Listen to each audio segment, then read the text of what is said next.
Welcome, folks, to another session of mathematics with the geometry. Of course, your man by now and your friend. Today, I'm focusing on functions. We are doing functions, and for that matter, the focus is on grade 12 syllabus.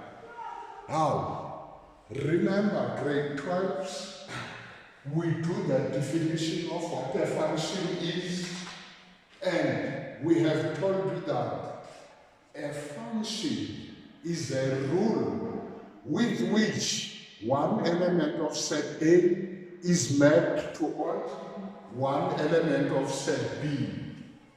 Number two, we have told you that we have two types of functions. That is a one-to-one function, and another set is, or another type is many-to-one function. Remember that. A very important aspect that you should be able to do here and interpret is reflecting a function by the line y is equals to x. Please be able to do that, and you must also be able to test whether a graph is a function or not. If it is a function, which function? After doing so, you should be able to restrict a graph which is not a function such that it becomes a function. Now, let's attempt these questions. It is said here, sketched is the graph of f. There is the graph of f there, which is sketched for us. The inverse of a restricted parabola. I spoke about restriction. This is the inverse of a parabola which has been restricted. The point A with coordinates 8 is to 2 lies on F. There is that point. It is given, it lies on F. Now, from this given information, we should be able to answer any question that they are asking us. What is the first question? Determine the equation of F in the form y is equals to. Now, they want us to give them the equation of this graph in the form y is equals to something. What do I do here? I start by taking the original parabola, which was f of x, which is equals to ax squared. Now, in this case, because f is this one, let us not confuse ourselves. Let's say f inverse. I'm taking f inverse, which is equals to that. What do I do now? I am going to try and find the equation of this one in the form ax squared, which is, remember, when we reflect this about the line y is equals to x, the x value and the y value are swapping. Now, I'll start by changing f of x to y, which is equals to ax squared. Then, I swap x and y. Now, x is equals to ay to power 2. After that, what do I do now? I solve for y. I divide both sides by a. That would be 1 divided by ax, which is equals to y squared. Then I take the square root of both sides. That would be 1 over ax, which is equals to y. Remember, it's a plus or minus, but now if you look at f here, can you see that f is only on the positive y values? That means that the negative side is actually removed, or it is ignored in this particular case in terms of what? In terms of the restriction. Now, I know that f, I'm talking about this one, is actually defined by y is equals to positive root of 1 over ax. I can now give the equation of f. Let's go there and give the equation of f. We substitute x and y. Remember, we have a point. At a point A, where x is 8 and y is 2. I substitute here. That would be the root of 1 divided by a. The value of x is 8. And the value of y is 2. Folks, don't forget that. Here, I was trying to find the equation of this one in terms of a and x. I hope that you are not confused in that one. I am solving for a, therefore, I must square both sides. That would give me 8 divided by a, which is equals to 4. Then I solve for a. I can cross multiply. That would be a is equals to 8 divided by 4, because this goes there, this comes here. And a is now equals to 2. What I know now is the equation of f in a form y. Let's do that there.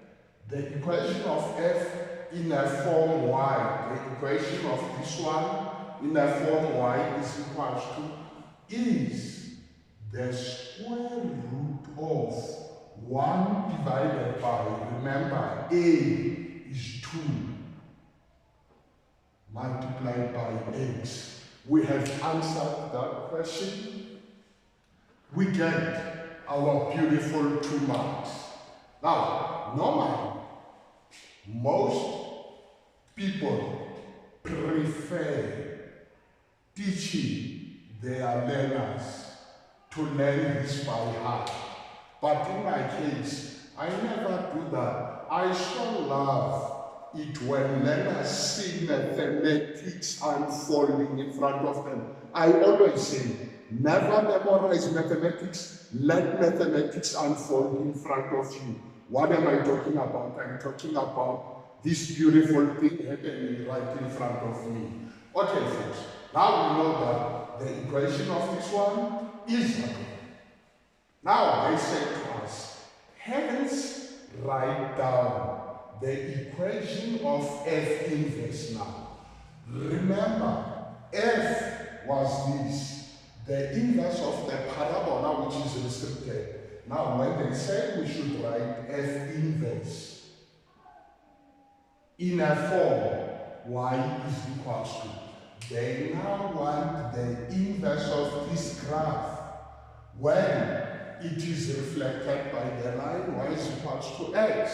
Meaning that when x and y are swapping, in that case, remember my swap was from there.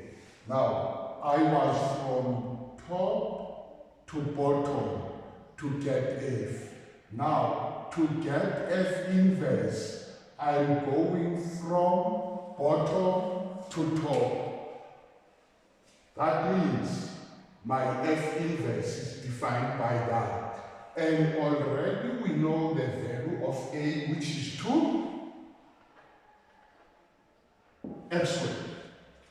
2. That's it, we are done. We have answered this question. I would so love to have that restriction from you guys to say that in this case, remember that we took the positive values of x. And even here, we are taking only the positive values of x. Now, in this case, remember that because of the swapping of x and y, this would result in y is greater or equals to 0. Alright. Now, having answered this one, I would also love it when the examiner says to us, sketch this graph on the same system of axes with this one. Now, how do you do that? Remember, you just swap x and y. How many points are you having here? 2 points. That is 0 is to 0. That is 8 is to 2.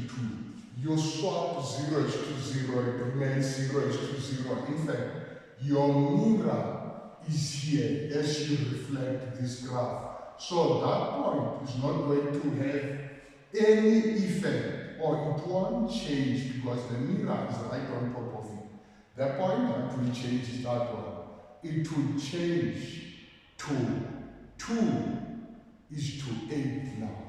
And your graph will move that way. That is now F inverse. I hope that you are able to do this, or you will practice to sketch the inverse of any graph, or to sketch the function of any inverse. Let's move on to the next one. Give the coordinates of a turning point of G. Now note this. We have a new function G. But now, where is this G coming from? Because there's no G there. It comes from transformation, and to be specific, translation. They say G is obtained when F inverse is translated 3 units to the right, to the left. So 3 units to the left and 1 unit down. Remember, when it is h plus 3, your graph is going that way, horizontal. When it is minus 1, it is going down vertical. Now, it is 1 mark here. You should be able to do this graphically. Graphically, you go to F inverse. Here is F inverse. You just move F inverse 3 units to the left. It will be 1. It is at minus 1. 2 at minus 2. 3 at minus 3. That point is now here. Then, thereafter, you move it 1 unit downwards. There is that point right there. Now, what is it going to happen to our graph? It would be that. And this is the graph of G. What do we want from you?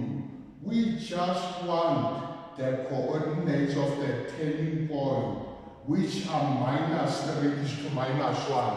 Now, here, I said, yes, it is 1 mark, but I want to demonstrate it mechanically from mathematically, so that everyone understands. I don't want to give this minus 3 and 1 and people are wondering as to where it is coming from. It is coming from this. Folks, be able to interpret operatives. Be able to deal with those. Now, mathematically, there is mechanical. Mathematically, I go to F inverse, which is there. I just want. I obey the operative. It says go to F inverse, I go there. I'm now saying I'm here. What must I do? replace x by x plus 3. Oh, alright, I'm doing that. X plus 3. But my x was squared, meaning that I'm going to square you. Then subtract 1 from the product of this. I do that. Now, do you see where we are? This is the equation of the parabola written in a form ax plus p all squared plus a q, meaning that I can be able to give the turning point. My turning point would be minus 3 there. Remember, if it is positive, it is minus. Therefore, minus 1, which is exactly what we have there. But for 1 mark, it was not necessary to do this. 1 mark, not necessary. You just have to do what? To observe the fact that it is transformation and translate your graph horizontally and vertically. Now, folks, for me, I want to stress this again. Please know your work, practice your work. It will make things easier for you. Now, I want to move to the second question, which in this case it is exponential functions. Wow, exponential functions. Now, let me say this now here. Exponential functions. Make it a point that you still remember your laws of exponents. They are very, very important. And another thing, the characteristics of an exponential function are also very, very important, because questions are going to be based on those two. Alright, let's see what they give us. The graph of f of x, which is 3 to power x. 3 to power x, the base is greater than 1, therefore we expect the function to be increasing. Another thing, 3 to power x is just the mother function of exponential functions. By mother function, I mean that it has not been translated, it has not been reflected. There's absolutely no transformation that we did there. It is the standard graph. Is sketched below. There we have it. The first question, remember I said that it is a standard, says write down the coordinates of A. Now, the coordinates of point A for 1 mark. I go to point A. Oh, there. Point A is the y-intercept. What do I know about the y-intercept? The value of x is 0. Meaning that now, I have to take my function 3 to power x and substitute x with a 0. That is 3 to power 0. Remember, from exponents, I said no, everything about the exponent. There's a definition that says any number raised to power 0, its value is 1. That is 1. I've got that 1 mark. Up to so far, I've got 100% in this question, level 7. Next question. Write down the equation of f inverse in a form y is equals to that. Folks, can I do something for you now here? The equation of f inverse in that form. We are looking for the inverse of this function when it is reflected by the line y is equals to x. Now, let me just do that. When x is 2, I'm just doing this for the sake of understanding. When x is equals to 2, what will be the value of y there in this function? I can see that when I put 2 there and simplify, it will be 9. Now let's go there. When x is minus 1, what will be the value of y in this function? I put minus 1 there. Remember, laws of exponents. A to power minus n is exactly 1 divided by a to power n. That means that this is 1 divided by 3. Now, I want to show you how to get the inverse of this function. First of all, you take this one, you change f to y, meaning that now you've got y is equals to 3 to power x. Thereafter, you swap x and y because you are reflecting this graph about the line y is equals to x. X and y swaps, it will be x which is equals to 3 to power y. You now solve for y.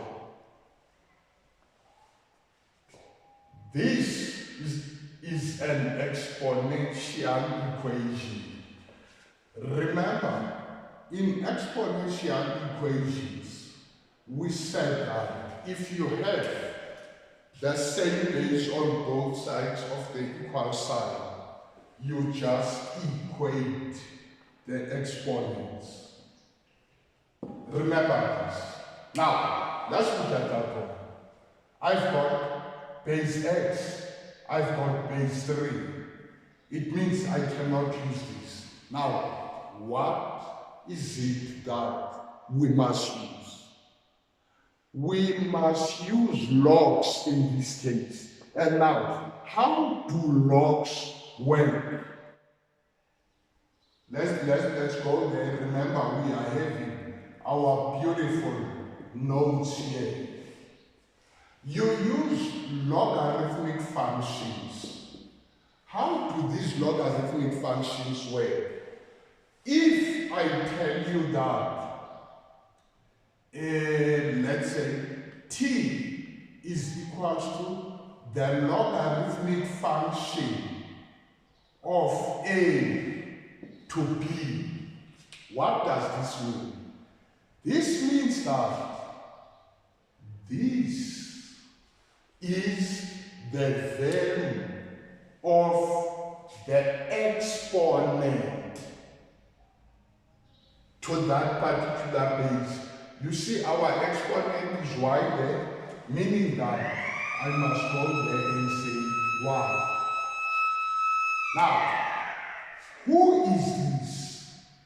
That is the base of your exponent. The base is 3 there. I must therefore write logarithmic function, the base is right there to the base 3. And who is that b now? The b is the value of the exponential equation. The value of that, which is that 3 to power y is giving us x. Therefore, I must put x there. Now, this is the equation of f inverse. Let's see, what did we do? We took f right there. We swapped x and y. We solved for y.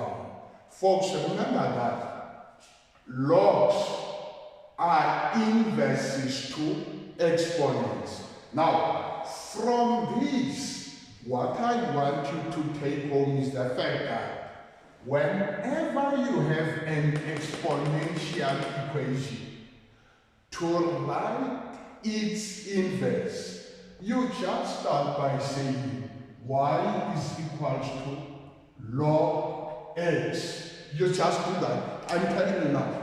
Every time when you write the inverse of an exponential function, write that first. I'm telling you that.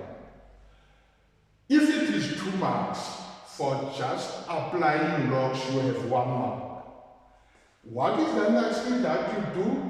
you go to the exponential equation right there. You look for your base. There's your base there. You just put the base there. Then you have answered your question. As easy as that. And remember to tell us that this is F inverse, the inverse of that exponential function. For which value or values of x is F inverse, this one, less or equals to 0? Now, let me say this. With a lot of practice, you won't be able to answer this particular question without sketching your graph. But now, because we are actually doing this for the first time, let me sketch this graph for you. Remember, this is the reflection of that about the line y is equals to x, meaning that the values of x and y will swap. Now let's do that. This one, when it swaps, it becomes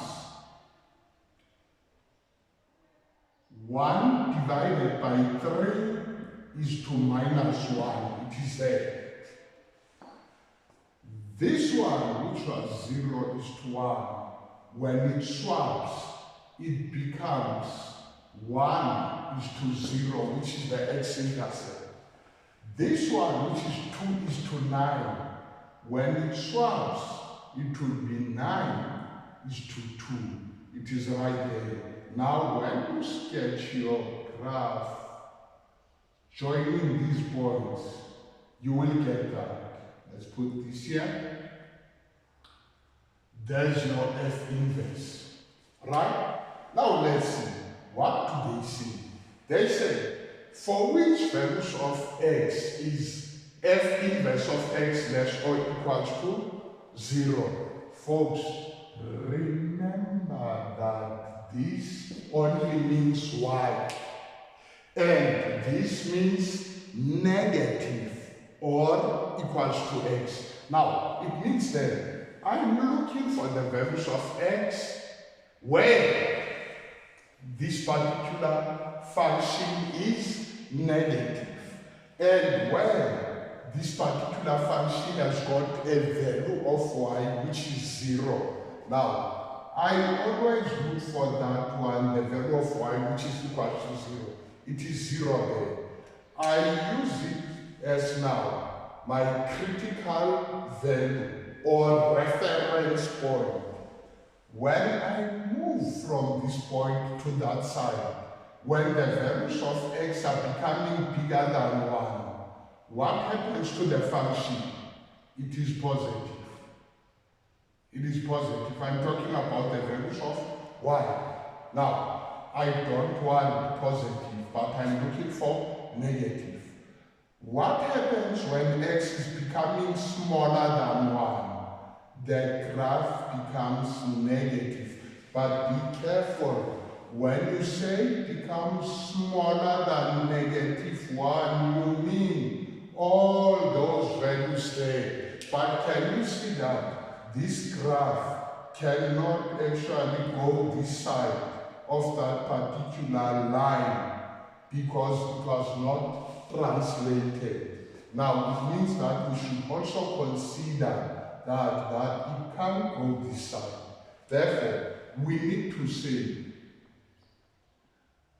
we are going less than 1, but up to there, not this side because the graph cannot go that side.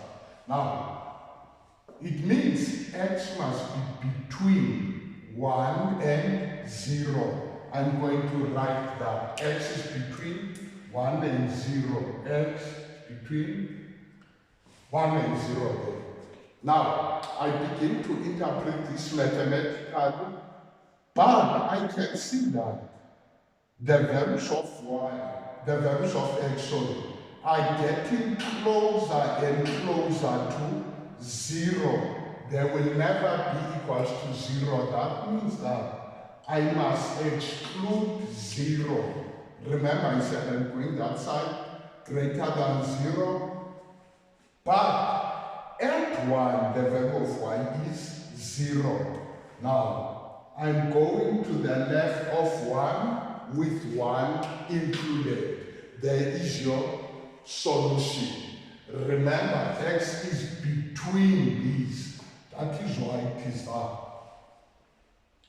Next question. Write down the equation of the asymptote of f of x minus 1. Folks, please now. Please. F of x is equals to 3 to power x. Now, what do we want here? We want f of x minus 1, which is 3 to power x minus 1. Remember, this operative says go to f there, replace x by x minus 1. We have done that. Now, what did we do here? We have just moved this graph 3 units to the right. Now, if it is moving to the right, let me tell you now, mechanically speaking, the value of y are not going to change. The values of y are not changing at all. The only values that are changing are the values of x. Therefore, it means that moving this horizontally to the right, the asymptote will remain there. And what is your asymptote now? Your asymptote is the x-axis. And the x-axis is actually defined by the line y is equals to 0, by the equation y is equals to 0. Now it means when I'm doing this, my asymptote will still be y is equals to 0. Nothing is going to change, but if I move it vertically downwards or vertically upwards, this line will always tag along. It will only change if I am doing that or if I am doing that. But as long as I am doing this only, I want you to understand that the asymptote is not going to change. One last thing, folks, that you should be able to do here is to be able to reflect this function in any given instruction. Thank you very much, folks. I hope that I have explained this thoroughly to you, because I want to say this, I never want to confuse anyone when it comes to this beautiful subject, mathematics. I want everyone to understand, love it, have that picture of what is happening here. Now, go to our channel, subscribe, very importantly. Number 2, leave a positive comment. Tell us what you want us to do. We will deliver it. Number 3, don't succeed alone. Share with your friends so that they also get those level 7s. I'm here for every learner. I don't care whether it is South Africa or it is Asia or China. I'm saying mathematics is beautiful. Thank you very much. Forward to goal.